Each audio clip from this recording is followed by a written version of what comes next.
Karya sastra seperti cerpen, novel, dan dongeng memiliki unsur pembentuk dan pembangunnya. Unsur-unsur yang berperan dalam pembentukan cerpen terdiri dari unsur intrinsik dan unsur ekstrinsik. Unsur intrinsik adalah unsur pembangun dari dalam cerpen. Unsur intrinsik adalah unsur penting yang tidak boleh dilewatkan dalam karya sastra. Komponen-komponennya terdiri dari tema, tokoh atau penokohan, alur cerita, latar, gaya bahasa, sudut pandang, dan amanat. 1. Tema. Tema merupakan ide dasar cerita yang melatar belakangi keseluruhan isi cerpen. Dalam cerpen, biasanya tema jarang dituliskan secara tersurat oleh pengarangnya. Tema memiliki sifat umum, oleh karena itu tema banyak diambil dari lingkungan sekitar. Kisah pribadi seseorang, sejarah, dan lain-lain. 2. Tokoh dan penokohan. Tokoh merupakan orang yang berperan dalam cerita. Sedangkan, pengertian penokohan adalah teknik atau cara pengarang dalam menggambarkan dan mengembangkan karakter, watak tokoh dalam cerita. Penokohan tokoh dalam cerita biasanya terbagi menjadi 3 karakter, yakni protagonis, baik, antagonis, kurang baik, buruk, dan tritagonis, netral. 3. Alur, plot. Alur adalah jalan pola pengembangan atau rangkaian peristiwa yang terjadi dalam cerita. Adanya alur menjadikan cerita akan menjadi kesatuan yang utuh. Pola pengembangan cerita suatu cerpen haruslah menarik, sehingga pembaca dapat terdorong untuk membaca cerita sampai akhir. 4. Latar. Latar atau setting dalam cerpen meliputi tempat, waktu, suasana, dan peristiwa.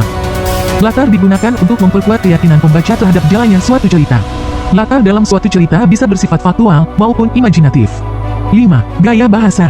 Penggunaan gaya bahasa adalah cara mengungkapkan perasaan atau pikiran dengan tujuan memberikan efek pada para pembacanya. Selain itu, gaya bahasa juga digunakan salah menciptakan suatu nada dan suasana persuasif, serta dialog supaya mampu memperlihatkan interaksi sekaligus hubungan antar tokoh. Gaya bahasa disebut dengan majas. Banyak sekali macam-macam majas, contohnya adalah majas alegori, hiperbola, personifikasi, dan lain sebagainya. 6. Sudut pandang. Sudut pandang adalah ciri khas atau strategi yang digunakan oleh pengarang dalam menyampaikan cerita. Sudut pandang terdiri dari orang pertama, kedua, dan ketiga. Tidak menutup kemungkinan juga, pengarang menggunakan sudut pandang orang yang berada di luar cerita. 7. Amanat. Amanat adalah pesan yang ingin disampaikan pengarang kepada pembacanya. Umumnya, amanat dalam cerpen bersifat tersirat. Misalnya, tema cerita tentang perjuangan pahlawan akan berisi amanat tentang menumbuhkan sifat pantang menyerah dan semangat mempertahankan kemerdekaan. Simak guru membacakan cerita tentang Aku Anak Indonesia, buku paket kelas 6 halaman 3. Sekalian suka cerita Hana itu? Sekarang, jawablah pertanyaan-pertanyaan berikut. 1. Siapa tokoh utama dalam cerita ini? 2. Apa yang dikhawatirkan oleh tokoh utama? 3. Apakah kekhawatiran tokoh utama terbukti? Mengapa? 4. Pada awal cerita, Pak Rizal menyatakan bahwa anak-anak Indonesia mempunyai sifat ramah. Apakah kalian setuju dengan pendapat Pak Rizal? Jelaskan alasannya. 5. Apa saja yang akan kalian lakukan jika ada murid baru di kelasmu? 6. Sekarang, tuliskan daerah asal kalian. 7. Apakah daerah yang kalian tulis tersebut tempat kelahiran, tempat tinggal, atau keduanya? Mari kita menjawab pertanyaan dari teks Aku Anak Indonesia. 1. Siapa tokoh utama dalam teks cerita itu? Tokoh utama dalam teks cerita itu adalah Hana. 2. Apa yang dikhawatirkan oleh tokoh utama? Tokoh utama mengkhawatirkan tentang respons teman-teman barunya di kelas ketika ia pindah dari Jepang ke Indonesia. Selain itu, ia pun khawatir bahwa belum mahir berbahasa Indonesia sehingga takut dibilang bukan anak Indonesia. 3. Apakah kekhawatiran tokoh utama terbukti? Mengapa? Kekhawatiran tokoh utama Tediak terbukti karena teman-teman baru Hana serta Bu Guru sangat senang menerimanya sebagai penghuni kelas yang baru. Selain itu, Bu Guru dan teman-temannya itu mau membantu Hana agar mahir berbahasa Indonesia. 4. Pada awal cerita, Pak Rizal menyatakan bahwa anak-anak Indonesia mempunyai sifat ramah. Apakah kalian setuju dengan pendapat Pak Rizal? Jelaskan alasannya. Saya setuju dengan pendapat Pak Rizal. Karena meski berbeda-beda tetapi mereka merasa satu bangsa dan negara. Selain itu, teman-teman baru Hana tampak senang menyambutnya sebagai penghuni kelas yang baru. 5. Apa saja yang akan kalian lakukan jika ada murid baru di kelasmu? Jika ada murid baru di kelasku, aku akan menyambutnya dengan senang hati dan mengingat namanya. Aku juga akan memperlakukannya sebagaimana aku ingin diperlakukan dengan baik. Dan mau membantunya jika ada kesulitan. 6. Sekarang, tuliskan daerah asal kalian. Daerah asal saya adalah Salatiga, dengan ibu yang lahir di Jakarta dan ayah di Salatiga, Jawa Tengah. Aku sendiri lahir di Salatiga dan sekarang tinggal dan bersekolah di Salatiga, tempat kelahiranku. 7. Apakah daerah yang kalian tulis tersebut tempat kelahiran, tempat tinggal, atau keduanya? Daerah yang kutulis itu mencakup semuanya. Meski begitu, aku tetap anak Indonesia. Mari kita menjawab pertanyaan dari teks. Adakah kata-kata sulit yang belum kalian pahami dalam cerita Aku Anak Indonesia? Gunakan kamus untuk mencari arti kata-kata berikut ini. Buatlah kalimat menggunakan kata-kata tersebut.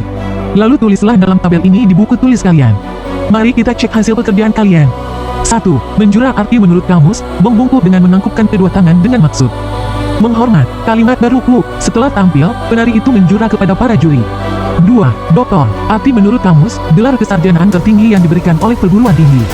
Untuk mahasiswa strata 3, S3, atau seorang sarjana yang telah menulis dan mempertahankan disertasinya dalam sidang promosi. Kalimat baruku, pamanku baru saja menyelesaikan pendidikan doktor di sebuah kampus bulan April ini. 3. Berdentang, arti menurut kamus, berbunyi, tang, tang, seperti besi dipukul keras-keras. Kalimat baruku, para siswa tertib masuk ke kelas setelah bel berdentang. 4. Berdegup, arti menurut kamus, tiruan bunyi denyut jantung yang keras. Kalimat baruku, jantungku berdegup kencang dan keringat mengucur ketika menunggu keputusan sekolah bahwa aku lulus atau tidak. 5. Menyanggah, arti menurut kamus, tidak mau menerima, membantah, menyangkal, menentang, memprotes, mempunyai pendapat lain dengan pemerasaran dan sebagainya dalam diskusi. Kalimat baruku. 6. Kepala polisi itu menyanggah bahwa anggota keluarganya terlibat dalam kasus penggelapan uang. Untuk kosakata lainnya, dan contoh kalimat, bisa kalian lihat pada tabel berikut. Di antaranya adalah tokoh cerita dan plot atau alur cerita. Tokoh utama cerita dapat berupa manusia, hewan, atau benda yang mengalami permasalahan di dalam cerita. Plot adalah rangkaian kejadian dalam sebuah cerita yang mempunyai hubungan sebab akibat. Plot menggambarkan bagaimana tokoh cerita menyelesaikan permasalahannya. Tindakan atau perbuatan tokoh dipengaruhi oleh watak atau sifatnya. Pada cerita, Aku Anak Indonesia, kalian mengetahui bahwa tokoh Juna memiliki sifat ramah, senang berteman, dan menikmati menjadi pusat perhatian. Ia mencairkan keraguan Hana dengan komentar-komentar lucunya. Nah, bagaimana sifat tokoh yang lain? Apa yang mereka lakukan dalam cerita? Semua tindakan tokoh ini membangun adegan-adegan yang terangkai dalam plot cerita.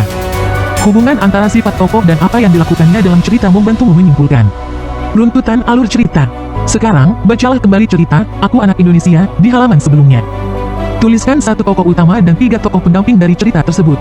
Tuliskan sifat yang dimiliki tokoh dan apa yang dilakukannya dalam cerita.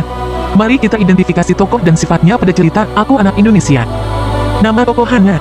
Sifat tokoh, mandiri, berani, dan terbuka. Tetapi kadang suka cemas. Tindakannya, cemas menghadapi hari pertama sekolahnya. Tetapi dia berangkat sekolah sendiri. Berani berpendapat dan memperkenalkan dirinya secara terbuka. Nama tokoh, Juna. Sifat tokoh, ceria, ramah, suka menjadi pusat perhatian. Tindakannya, mengacungkan tangan dan bertanya kepada Hana di depan kelas. Nama tokoh, Ibu Pertiwi. Sifat tokoh, penuh perhatian dan berwawasan luas. Tindakannya, membesarkan hati dan memberikan penjelasan yang baik. Nama tokoh, Salim. Sifat tokoh, aktif dan percaya diri. Tindakannya, menanggapi pertanyaan guru secara cepat dan berteriak spontan saat melihat sesuatu yang mengejutkannya. Sekarang, tentukan permasalahan yang dihadapi Hana dan akhir permasalahan di akhir cerita Aku Anak Indonesia. Gambar dan istilah diagram berikut di buku tulis kalian. Permasalahan Hana. Hana cemas menghadapi hari pertama sekolahnya karena ia baru pindah dari luar negeri. Tindakan Hana. Secara terbuka Hana memperkenalkan diri dan berbagi dengan teman-temannya. Penyelesaian masalah Hana. Ibu guru membantu Hana mengatasi kekhawatiran dengan memperkenalkannya kepada teman-temannya. Sebagai anak Indonesia, Hana juga mau belajar memperlancar bahasa Indonesianya. Ayah Hana juga membantu Hana agar dapat lebih cepat akrab dengan teman-temannya.